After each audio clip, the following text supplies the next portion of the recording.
আজকে আমাদের আলজমিরা হসপিটালে আলহামদুলিল্লাহ 7টা বাবু হয়েছে। 2টা বাবু ছুটি হয়ে গেছে, কালকেই চলে গেছে। 7টার মাঝে হচ্ছে 5টাই ছেলে বাবু আর 2টা হচ্ছে মেয়ে বাবু। এই যে 2টা মেয়ে বাবু আলহামদুলিল্লাহ। মেয়ে বাবু তো আল্লাহর রহমত, আসলে খুব ভালো লাগে মেয়ে বাবু দেখলে। তবে ইদানিং 26 সালে ছেলে বাবুই হচ্ছে। আপুর হচ্ছে আমার সাথে ভিডিওতে আসতে যাচ্ছিল। আপু ঢাকা থেকে এসেছে। আপু আসলে গত মাসের 24 তারিখে টাঙ্গাইল আসে না, ঢাকা থেকে। অনেক ধৈর্য ছিল আসলে ওনার। প্রথম থেকে আমি তো বলছি আপনার কোনো ধৈর্য নাই, আপনি কষ্ট করতে পারতেছেন না, সহ্য করতে পারছেন না। তারপরে উনি এমন ধৈর্য ধরেছে, আসলে আমাদের কিছুই বলে নাই। শেষ পর্যন্ত গিয়ে দেখি যে একদম লাস্ট প্রান্তে, তখন আপুকে উঠেতে নিয়ে আসি। তো বাবু টয়লেট করে দিয়েছিল আলহামদুলিল্লাহ। তারপরেও আল্লাহর অশেষ রহমতে ম্যাজিকের মতো আসলে নর্মাল ডেলিভারি হয়ে যায় ওনার। মানে এটা ম্যাজিকই মোটামুটি। এরকম আরেকজনের হয়েছিল, তাই না? আমাদের এখানে আরেকটা হসপিটালে জব করে উনি, অন্য হসপিটালের ম্যানেজার। ওনার বাবুর ক্ষেত্রে এরকম ম্যাজিক হয়েছিল। তো বাবু টয়লেট করে দিয়েছিল, আল্লাহর রহমতে এত তাড়াতাড়ি ইমপ্রুভ হলো, চিন্তার বাইরে। মানে আনতে আনতেই 4 ফিঙ্গার হয়ে গেল, যেটা নাকি অবিশ্বাস্য আসলে। তো আল্লাহর রহমত করলে আসলে অনেক কিছু সম্ভব।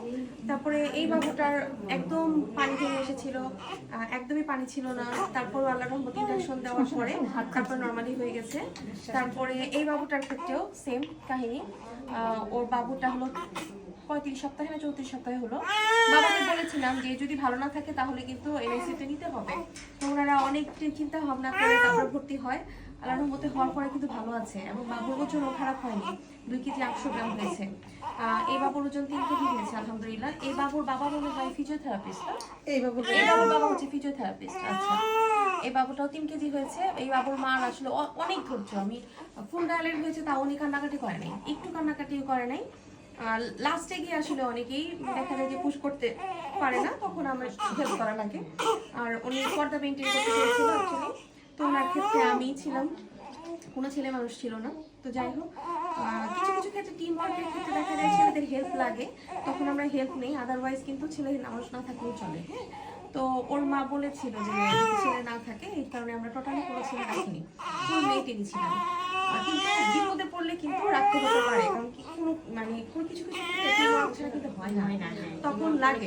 হ্যাঁ, তখন ইম্পর্টেন্ট হয়ে যায়, তখন ওই ক্ষেত্রে অবশ্যই ছেলের হেল্প লাগতে পারে। এটা আসলে বলা যাবে না কখন লাগবে কখন লাগবে না। ওর মার ক্ষেত্রে লাগেনি আল্লাহ রহমতে, আমরা পেরেছি। বাবুকে নেন, কান্না করতেছে, বাবুকে দিয়ে দেন। তো যাই হোক, প্রতিটা বাবুই সুস্থ আছে, বাবুর মারাও ভালো আছে। সবাই দোয়া করবেন বাবুদের জন্য। আপু কিছু বলতে চাচ্ছিলেন? হ্যাঁ, আমি বলতে চাচ্ছিলাম যে আমি ম্যামের উপর প্রথম থেকে অনেক বেশি আস্থা রেখেছিলাম। সেই ঢাকার শনির একটা যাত্রাবাড়ি থেকে এসেছি। তো গত মাস থেকেই ম্যামের উপর আমি অনেক বেশি আস্থা রেখেছি এবং ম্যাম চমৎকারভাবে টিম ওয়ার্কের মাধ্যমে আমাদের মানে আমাকে এমনভাবে সাপোর্ট করেছে। সবচেয়ে বড় কথা, যখন আমি ওটি রুমে ছিলাম আমাকে এত বেশি সাপোর্ট করেছে, সহানুভূতিশীল ছিল আমার প্রতি, মানে এটা আনবিলিভেবল ছিল আমার জন্য। তা আমি বলবো যে আপনারা সবাই হচ্ছে যারাই এখানে ম্যামের কাছে আসেন অবশ্যই আস্থা রাখবেন, ধৈর্য ধরবেন আর নর্মাল ডেলিভারির জন্য অবশ্যই শেষ পর্যন্ত চেষ্টা করে যাবেন। সেটাই, সবাই যে যেখানে আছেন সেখান থেকে নর্মাল ডেলিভারি চেষ্টা করবেন। আমাদের এখানে আসতে হবে এমন না, আমাদের প্রেশার বেশি হয়ে যাচ্ছে।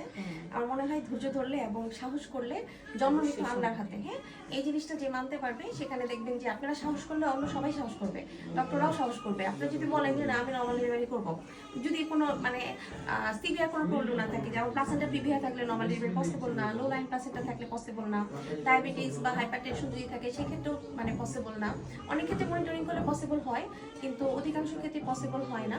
আবার দেখা যায় যে আপনার সিভিয়ার অলিগোহাইড্রোজেনেস থাকলে আসলে আমি ইনজেকশন দিয়ে হচ্ছে আলহামদুলিল্লাহ। আমি জানি না আসলে এখানে কিভাবে রহমত হয়ে যাচ্ছে, কিছু কিছু ক্ষেত্রে আসলে মিরাক্কেলই হচ্ছে। যে এই বাবুটা এত বেশি ভালো থাকার কথা না, এই যে এটা আলহামদুলিল্লাহ বাবু ভালো আছে।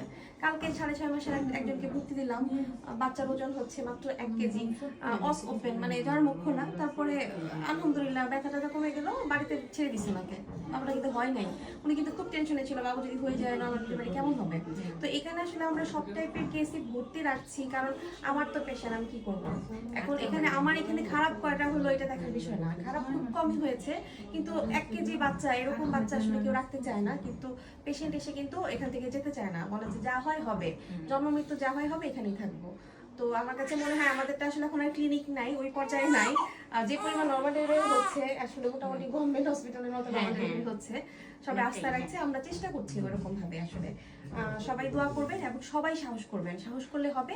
আর যাদের কর্ড পেঁচানো থাকে, সিঙ্গেল কর্ড বা ডাবল কর্ডে কিন্তু কোনো প্রবলেম হয় না, বাট টাইট কর্ড যখন 4টা হয়ে যায় 5টা হয়ে যায় তখন কিন্তু অবশ্যই সিজার লাগবে, সেই ক্ষেত্রেটা আলাদা।